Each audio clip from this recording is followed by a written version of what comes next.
All right, yeah, no, I just wanted to show the guns. I've been working a lot harder. Uh, Actually, I have dropped 100 pounds in the last year or two. So I've been getting leaner, meaner, whatever else you want to say. But here it goes. I'm here today because if you see on the title of the video, Goldberg is an ungrateful piece of shit. Now, need I remind you, when I grew up watching professional wrestling when I was a kid, I'm 43 now, so when I was watching wrestling, I was also a teenager during the whole Monday Night Wars. You know, WWF, WWE, WCW. I was a big WCW guy. So for me, I remember seeing Goldberg for the first time, and I actually liked Goldberg. I was like, wow, this dude's got intensity. I knew that he played college football for the Georgia Bulldogs, and I also knew that he played a little bit of the NFL. So I was slightly familiar with Goldberg back then, but he had that intensity. The everything about him just screamed like this dude will murder you. And Goldberg went, he got to stardom on Nitro in 1998 in front of 45,000 plus in the Georgia Dome. Hulk Hogan saw money and decided to put him over on cable television, not on a pay per view, but on cable television. And Goldberg went from that to 170, what, 1 or 2 and 0, 174 and 0, until he got the cattle prod and got beat by Kevin Nash. But, mind you. So in his career in WCW, he didn't lose a lot of matches. Yeah, he lost to Hogan. Not Hogan, but he lost to Nash. He lost a match against Scott Steiner. He lost one against Luger and Bagwell. And he lost like 2 against Bret Hart. Maybe 3. But Goldberg won more matches, and he lost to Booker T. So he lost more he won more matches than he lost. So fast forward to 2003, Goldberg joins the WWE, signs a 1-year deal, gets in a big program. His first program is with The Rock, Dwayne Johnson. The Rock stayed for another month and put him over. Decides to put Goldberg over. So then Goldberg gets a world title shot, gets a world title run in 2003. Goes on to WrestleMania and faces Brock Lesnar, and you know what happened there, that whole debacle at WrestleMania 20. So then Goldberg, fast forward 2016. You know, the WWE 2K17 game comes out. Goldberg is the guest star. Brock's on the cover. And they have that match of Survivor Series. Goldberg beats him in like a minute and, 20 seconds, I think? A minute and 20 seconds. So he beats Goldberg. Goldberg beats Brock Lesnar. Brock puts him over. So Goldberg beats Kevin Owens for the Universal Championship, which, to be honest with you, at WrestleMania 33, that rematch between Goldberg and Lesnar didn't need to have the Universal title. It should have been for Kevin Owens and Chris Jericho, but that's a totally different video and a totally different discussion. My problem was, okay, so Goldberg's coming back every now and then to do a match or two. So then he nearly almost kills The Undertaker in Saudi Arabia. Almost drops Undertaker on his head, almost breaks his fucking neck because he got concussed not once but twice. So then he decides to win the title, the Universal title, again against the Fiend Bray Wyatt, which they should have never, ever had Goldberg beat the Fiend Bray Wyatt for the Universal Championship. So then, the whole COVID hits and Goldberg loses it in like 4 minutes to Braun Strowman. Then he comes back and he tries to fight Drew McIntyre, and Drew basically beats him. And then, Goldberg wins that match against Dolph Ziggler.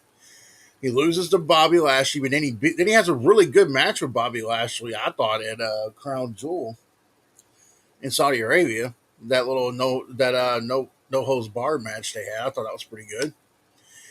So then Goldberg decides to come out of retirement again, or come out of there and works with Roman Reigns. He said he had the COVID.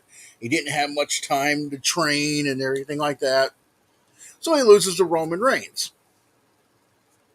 But during that time, Vince promised him another match to retire under the WWE belt.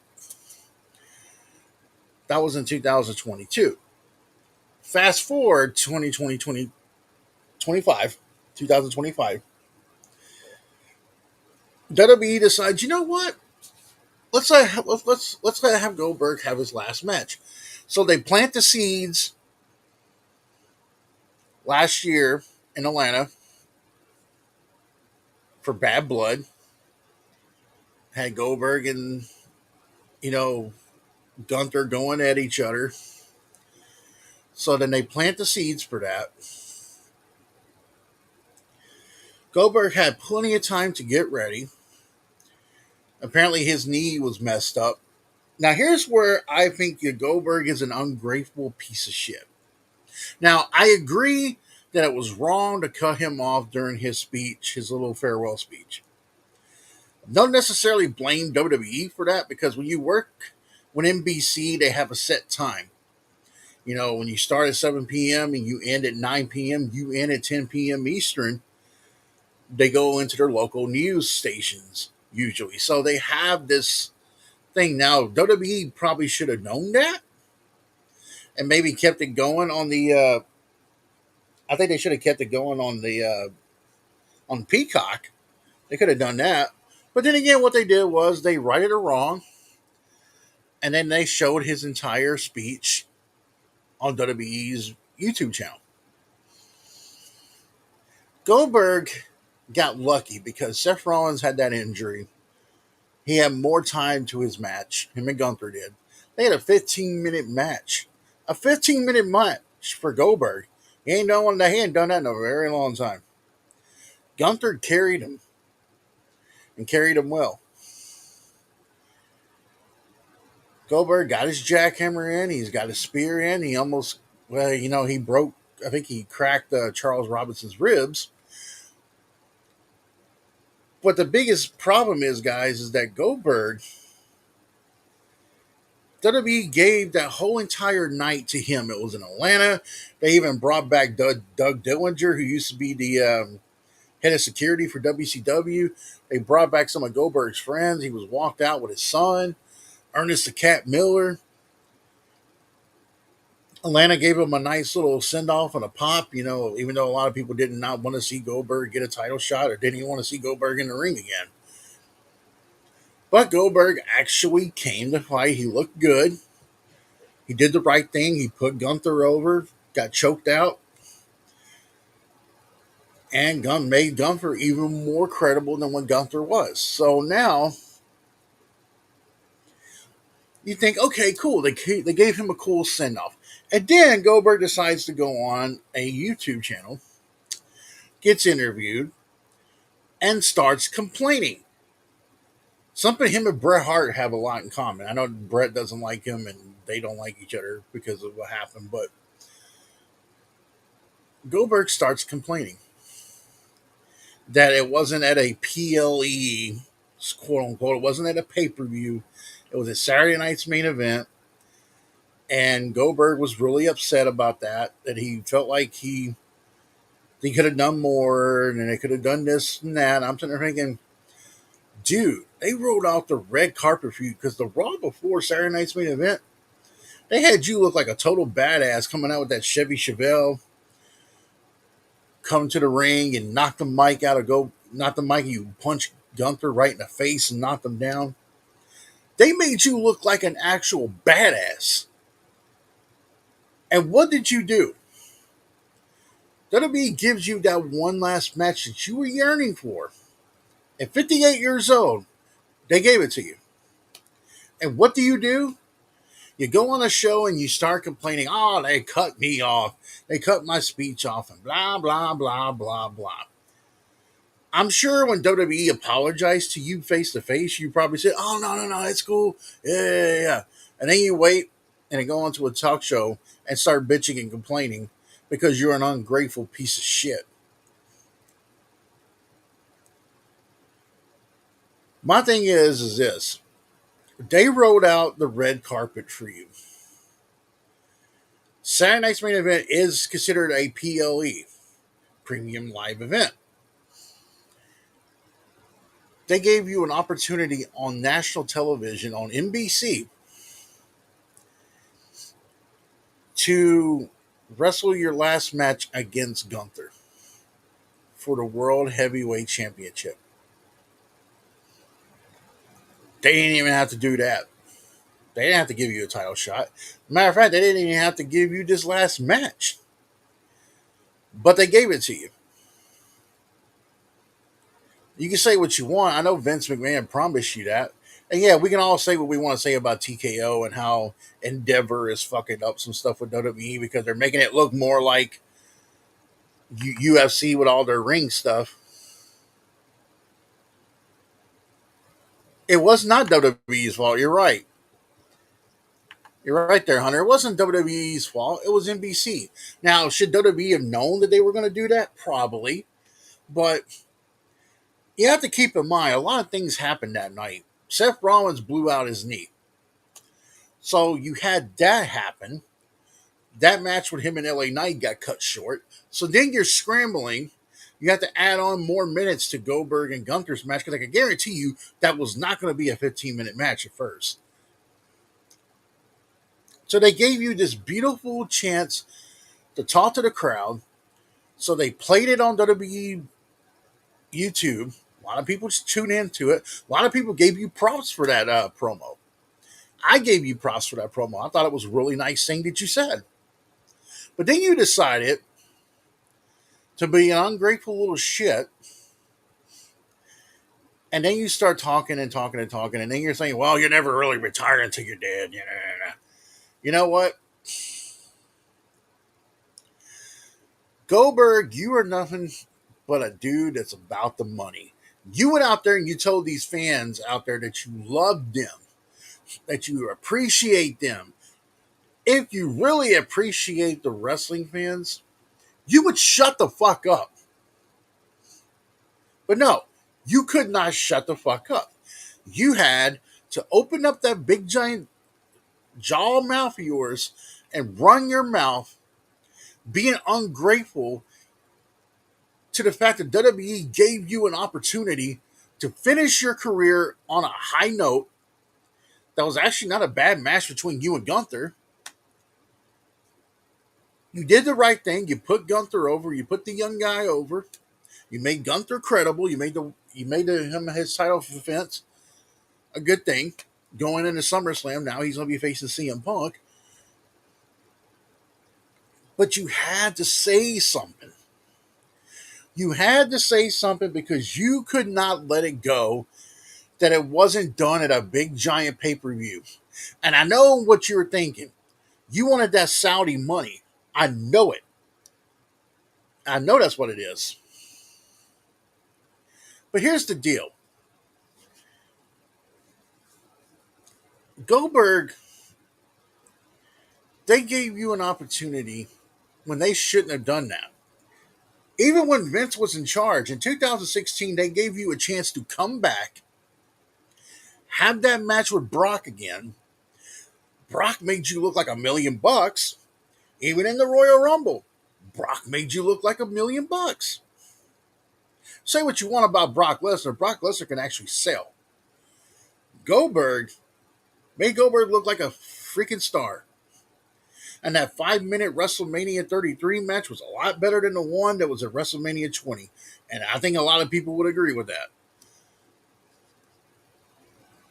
But out of the kindness of Nick Khan and Triple H's heart, they give you an opportunity to come back and get that promise that you were promised by Vince to do that one last match, and they got it with Gunther. Now, I probably wouldn't have done it with Gunther.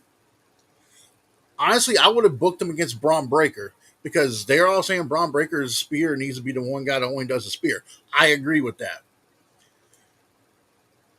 It would have been cool to see Goldberg pass that torch because Goldberg has so much history with the Steiner brothers. That would have been the best time to actually end them. But they went with Gunther, and that's fine. People sometimes don't like Gunther because they think he's old school and he's just dull and boring and all this. But I like that old school look of a wrestler. I like that ground and pound and the technical side of everything. So to me, watching Goldberg get choked the fuck out was actually pretty fun. I mean, you can say what you want about it at the end of the day, but I look at it like this. They're probably going to have John Cena's last match in Boston, probably for Saturday night's main event. Do you really honestly think, Goldberg, that you're going to get the John Cena treatment? No. You're not going to get that John Cena treatment. You're not going to get the Taker treatment. Matter of fact, you're not going to get the Shawn Michaels treatment. You're not going to get the Triple H treatment. And I know Goldberg likes to say it's because he's a WCW guy. He likes to throw that out there all the time. But, I'm tired of hearing that shit. They treated Booker T. Look. I don't know. I just have a huge problem with a guy like Goldberg who comes in there, has that nice little send off, and then he goes on to an interview place and runs his fucking mouth. Maybe he was mad about the fact that he didn't get paid as much as he usually does when Vince was around. Maybe that's what it was. I think his contract back then was 2 or 3 matches per year, and he could make like $2 million a match or more than that probably. So maybe Goldberg was mad about that situation. I don't know. But they brought back a lot of people for WCW that walked you out there because you can say what you want. Goldberg has one of the coolest fucking entrances in wrestling history. That little walk with the little guards around him all the way down with that little pyro and sniffing out that smoke coming out of his nose. That's badass. No one can take that away from him. And yeah, Goldberg's been in the ring with some of the very best. He's been in there with Hogan. He's been in there with Flair, Sting, Sid Vicious, Lex Luger, The Rock, Triple H, Shawn Michaels, Brock Lesnar, Bray Wyatt. He's been in the ring with Randy Orton. He's been in the ring with Batista. He's been in the ring with Scott Steiner. He's been in the ring with Drew McIntyre. He's been in the ring with a lot of people, Bobby Lashley included. So this is an opportunity for Goldberg to right a wrong. And what does he do? He just wants to act like an idiot. Now, I would not be shocked because Goldberg is about the money. Say, for example, AEW decides to call Bill on the phone.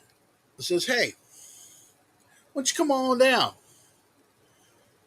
I guarantee you, if the money's right, Goldberg will sign that AEW contract and he will go on Dynamite and he will go on Collision and he will say and probably work with anybody that Tony Khan wants him to work with. You think I'm joking about that? I'm not.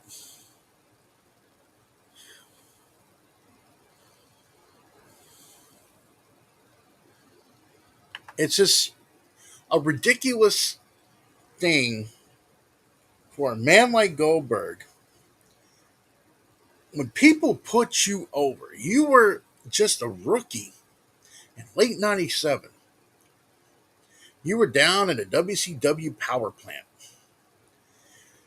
You win the United States Championship against Raven. And then that night, that fateful night that you beat Hulk Hogan for the WCW World Heavyweight Championship, you also beat another Hall of Famer in Scott Hall in the beginning of the show. So not only did Scott Hall put you over, Hulk Hogan put you over on national television on TNT. And you like to talk about that a lot, which you should be. And you should, and I'm glad you do thank Hogan for that, because you should. But you wouldn't be where you're at right now if it wasn't for the people that brought you to the dance. I think it was Sting and Lex Luger that saw you at a gym once. You had Diamond Dallas Page there. One of your buddies was there. I don't understand it. I mean, you had your wife in the ring. You had your son Gage in the ring, which I see a good future for Gage. If Gage doesn't make it in football, I can see Gage being on in wrestling. Gage seemed like he likes it. But you had, to me, if that was my last match ever, and WWE was giving me a send off saying, hey, Kev, okay, we're going to do it in Nashville. Saturday night's main event. You're going to face Gunther for the world title. You're going to put Gunther over. Are you cool with that, doing that last match? I've been like, dude, sign me up. And I would have done my speech, and they would have told me, hey, I'm sorry. NBC had a hard cut. They cut it off before we can do anything. And I've been like, hey, cool. No problem. As long as you posted it on the WWE YouTube channel, I don't give a fuck. I would have head by hell high. I would have talked about the match. I would have talked about how good Ring Psychology Gunther was. I would have talked about how good of a heel he was, how good of a champion he is. I would have plugged WWE. I would have plugged that damn show and been done with it. But no, he couldn't do that. Now he did. I will give Goldberg credit in this interview. He did give credit to Gunther, but he talked about how he didn't think the match was good. I'm like, dude, in his return from 2016 to now, he's only had a few good matches. This one, the one with Bobby Lashley and Crown Jewel, and the WrestleMania 33 match with Brock Lesnar. You had maybe 3 or 4 good matches from 2016 to 2025. What did you expect was supposed to happen? I don't know, but guys, you tell me in the comments what you guys thought about it, and let me know what y'all guys think. And peace, love.